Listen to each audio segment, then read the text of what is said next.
everything on social unrest because all they've delivered to inner city poor people is double unemployment, what blacks had 7 years ago. And so it's just crazy to see a U.S. president betting everything on class warfare, divide and conquer. And it's surreal, though, to see them trying to sell a federalization of police, really a new soft civil war, in Al Sharpton's new words. You know, it's just crazy. It's crazy. Why do you think they're betting so much on this? Because ethnic politics, identity politics work really well. It's the fastest way to get people out to vote. It's the fastest way to divert their attention from your own policy failures. It's also really dangerous. I mean, I've been to a lot of countries, and the one thing they mostly have in common is really, really deep ethnic divides, which are permanent and dangerous and flare up into violence from time to time. See, the thing about a political debate is that it can be resolved. If you and I disagree on an issue, you may convince me or I convince you, or the issue goes away and we can be friends again. If we're divided by ethnicity, that's not resolvable. That's permanent. We're born that way. We're never going to change. And so we're always going to hate each other, and our children will hate one another, and their children will do the same. And, you know, you see how civil wars happen. And so the problem with the administration's position, which is from day one it's been, yeah, you know, violence is bad, but I kind of see their point, is it's in effect making excuses for and therefore encouraging that kind of behavior. It's scary. I mean, they categorize people by race in a way that, you know, you can't even imagine. 30 years ago, you would have said, wait a second, that's like Nazi stuff. Like they've taken Martin Luther King and the Republicans and folks that gave us the Civil Rights Act, and they've now inverted it into, as you said, total identity, racial politics, and now video games. Almost every movie, the new Road Warrior, they kill every man at the end to create a utopia, and it's not surreal. They're serious. It's not satire. So now they're really getting more intense on just saying men are bad, period. This is an establishment that is simply trying to balkanize the country, and I don't understand what the establishment's doing, because all it does is fundamentally make the country fail. If the establishment is already dominating the country and milking it, Tucker Carlson of dailycaller.com, why then, in your opinion, would they be trying to fundamentally destabilize the country? Well, I mean, because for a couple reasons. First of all, I don't think they see it that way. I don't think the president wakes up and says every morning, I'm going to destabilize the country. But I think there's a deep well of resentment there on the left about America. You know, that America is not as good as it's proclaimed itself to be. They're deeply suspicious of America as an enterprise, I think it's fair to say. So they're smoking their own leftist dope. Yeah, that's totally right. That's totally right. But I also think, again, that it's useful. Like, that's how they campaign, and it's also how they govern. They divide the country into demographic groups, and they appeal to each one separately. So the idea that you have this melting pot, a bunch of people from different places and backgrounds and religions, and they all kind of come together as Americans sharing a common culture, that's not the way they see the world. That's not the way they run their campaigns, and it's not the way they run the government when they win at all. They see it as, you know, the gays and the blacks and the Hispanics and the women and the men and the whites and the, you know, whatever. They see each group as distinct with distinct needs to be pandered to distinctly. And what they don't fully understand is that is fire, man. You should not play with that at all. That stuff, again, does not go away. It's really dangerous to act that way. You should de-emphasize differences between groups because those differences are real. They're absolutely real. And that's why you should not accentuate them. You should not pick at the scab. I agree with you. Tucker Carlson's our guest. Then where does this go? Looking at the sociology, the history, the anthropology of culture, I mean, undoubtedly, I see this backfiring on the establishment. I don't know what the end result's going to be, but I don't see it going the way they want. It seems like everything they touch is unraveling. People aren't buying it anymore. Case in point, Hillary. Do you think she's imploded, or is she on the verge of imploding, or will she rise like a phoenix from the ashes? Because you've got the whole Democratic Party machine behind her, even though they're sick of her as well. Are they really arrogant enough to try to force-feed Hillary Clinton to us? Well, the Democratic primary is like a Soviet grocery store. You know, you get one choice and you're going to like it, and you're not going to complain about it. That's not allowed. I do think there's potentially a problem with the establishment on the Democratic side foisting Hillary on Democratic voters. I just don't agree with her on a lot of stuff. They're way more to the left than she is on economics. They're anti-establishment. She is the establishment. I think in the end you could see a problem there. But for now, look, I know what they're thinking because I just talked to one of the guys who's running the campaign, and he said to me really clearly, it's about identity politics. She's a woman. She's been done wrong by men. The majority of voters in America are female. And all she needs to do is win, the Democratic base, and then a few women from the center, or maybe even Republicans, who look at her and say, you know what, I identify. Her husband cheated on her. She stuck with him. She ran against Obama. She lost, but she served him dutifully anyway. It's her turn. And she'll survive having a string of girlfriends and all the corruption and all the dead bodies and all the Cattlegate and McDougal. I mean, she'll survive the hundreds of scandals that have already come. Well, I don't know the answer to that question, and I'd like to think we live in a fact-based society where, data actually matter, where, like the details about the way someone lives his or her life determine how well that person does. You know what I mean? Like, I don't want... I want the just to succeed and the wicked to be punished. I mean, just like everybody. But I suspect that we have been trained as a society, not just the left, but also the rest of us, to see the world in terms of identity politics. So it's not really Hillary Clinton.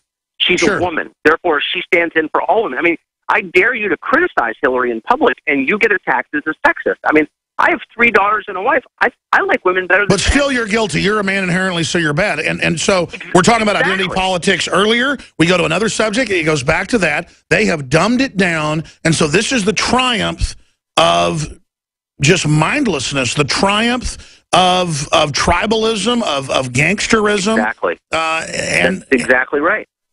Now, here's the one way Hillary loses is, as you just pointed out, there is such deep resentment toward the establishment on both sides because, honestly, the establishment is the people who run America are not that impressive. That's what we've learned. They're not. They're greedy. They're all about themselves. They're not actually vested in America as an idea. This is a generalization. There are some exceptions. They're not noble. In general, they're not noble, and they're not at all altruistic. It's all about them and their advancement. And by the way, they see themselves as citizens of the world, as people, if America implodes, they'll go to Stade. Like they have... That's right. They want to graduate to the global level. Exactly. So, but I think, in the end, these are contests that are determined by the majority, like, actual voters. And I think there's so much resentment toward the establishment right now. You never know what could happen. This is the one year that something totally strange could happen, where average voters on both sides say, you know what, you can run a marketing campaign on the dog food, and you can dress it up all you want, but I'm not eating the dog food because I just don't like it. And that could happen, I think. You're absolutely right, and I hope the establishment is smart enough that is the different groups in it that are radicalizing things to understand this is a very dangerous path. But I think you hit the nail on the head. There's a London Guardian articles, New York Times articles about elites buying armored redoubts in New Zealand, in Luxembourg, in Monte Carlo, in Switzerland. They're globalists. They've got huge private jets that they fund off of donations to Haitian kids, i.e. Hillary. And they just have gotten away with so much so long. Marie Antoinette may have been, killed when they stormed the Bastille, but if she'd had a helicopter on the roof, she'd have been okay. And I think that's what this comes down to. Exactly right. Exactly. The Marie Antoinette's problem was she was stuck in France. She couldn't split for the Cayman. She couldn't go to Namibia. And that's the difference between the people. So, like, if you were a monarch in the Renaissance, right, or the Middle Ages, or at any time, you were basically stuck with the country you presided over. And if you did a bad job, you could be overthrown and you would be killed. Like, that happened. And so even, there was always that backstop, that limit where you would be held accountable because it was your country and you couldn't leave it. Now, the people in charge, not all of them, but I even know people on the right. I have a friend who's a conservative, who's quite affluent, who was telling me the other day, well, I'm getting citizenship in a foreign country. Really? This is a very patriotic person. Like, well, why are you doing that? Well, so I can punch out if necessary. It's like, I don't know. Where's the stay and fight mentality? Well, that's why I'm always criticizing the FBI or the CIA or government, and then I meet these people. They're as awake as I am, and they're like, dude, you better get out of the country. And I'm like, wait a minute. I'm not giving up on this republic. And that's what's sick, is we've just like given into the corruption and just decided it can't be defeated.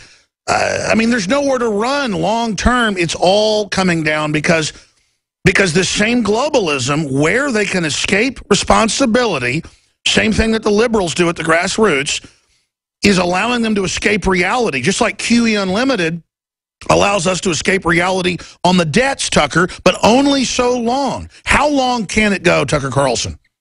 Well, it's magic, Alex, and you know that. I mean, they've suspended the laws of physics at the Fed. I mean, there's no reason for there ever to be a final accounting because, you know, Econ 101 is no longer valid. We've found a way out, and that's just print more money, and there'll never be a day of reckoning. At least the calculation, and you know exactly as well as I what the calculation, the people making these decisions figure, well, I'll get out with mine, or I'll be dead by then, or some other generation will deal with it. I mean, I don't know the answer how long, but I can tell you, I mean, read the piece in the New Yorker this week. It's kind of a crummy magazine. It's a good piece, though, by Tad's friend on Mark Andreessen and all the tech gurus on Sand Hill Road around Palo Alto, the people funding the tech revolution. You read that and you come away thinking, this is so overheated. This sector is so over-capitalized that it's going to crash. We're going to see another 2000. The question is when, but probably sooner rather than later. I mean, this is just not sustainable. It's built on air. Some of these companies are real companies. A lot of them aren't, and they're still getting $1 billion market cap. Like, that can't go on forever. It's Herb Stein's law, which I know you're familiar with. If something can't go on forever, it won't. And that is true. DailyCaller.com, Tucker Carlson. It's great to see Daily Caller out there and DrudgeReport.com and WorldNet Daily covering a lot of the same issues we cover, doing a better job in many cases. We do a better job in some. I'm not in competition. I want to save this country. I want to have a future for my 3 children. I'm not leaving the country. I'm not getting an escape plan. I am doubling down, putting everything on the table, and committing to this. And then if it all collapses, then maybe if I can get out, I will. But I don't think that's the case. History shows that when you really take action and have leadership, that you can fix things or at least make them better. And we are seeing a really big awakening. And I think the awakening is going to manifest sometimes in strange ways. And that's where I wanted to go next with Tucker Carlson. Tucker, everybody knows that I've covered the police state and I've covered military drills and Katrina, gun confiscation. You're a news hound. I've seen it in the Daily Caller. The military's training and saying, yes, we've been given orders under Obama that the Tea Party and veterans are the #1 threat. That's been in the Associated Press. It's been in Forbes. We can put the article on screen, how the Pentagon would crush a Tea Party rebellion. All we did was say, look at this 10-state training drill. It lists every conservative area or libertarian area as hostile, and it says they're going to be simulating illegal activities with the police, and they're doing door-to-door gun raids. I mean, that's happening in other cities right now before Jade Helm.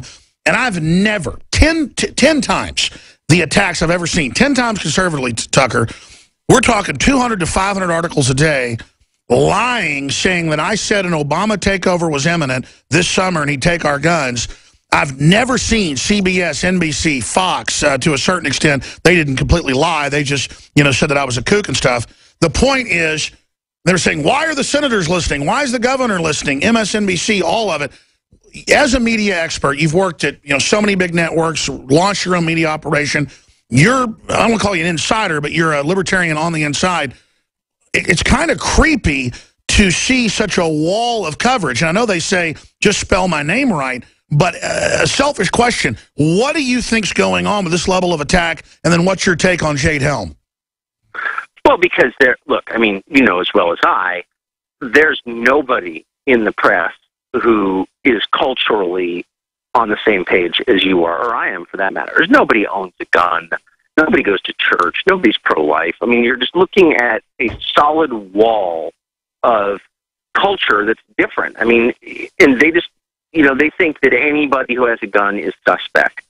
Anybody who, believes in the Second Amendment is probably a danger to the rest of us. I mean, the bias on that specific subject, that and abortion and religion, those 3 subjects, is so overwhelming that you're considered crazy just prima facie for even bringing it up. By the way, you're totally right. If Congress didn't exist and the White House could do whatever it wanted, you wouldn't have a single firearm in your house. They'd be confiscated and you'd be in jail for even having them. You know that. They don't want you to have guns, period. So I think And they play this game where they go, no one wants your guns, and then you go to their violence policy center and they admit they're